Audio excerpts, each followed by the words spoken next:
Welcome, today in front of me OPPO A53s, and I'll show you how to mute notification sound on this device.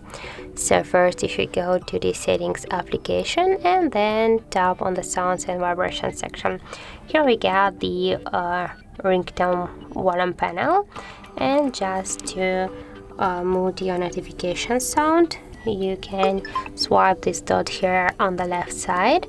By this way you will also mute your not only your notifications but also your ringtone.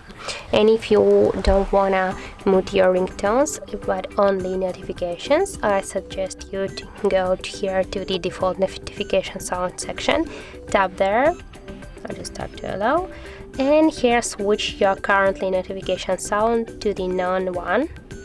And by this way I'll just go back, and as can you see here, we have no notification sound on your notifications, and by this way you can mute your notifications but don't mute your ringtones. So that's how it looks. If you found this video helpful, remember to leave a like, comment and subscribe our channel.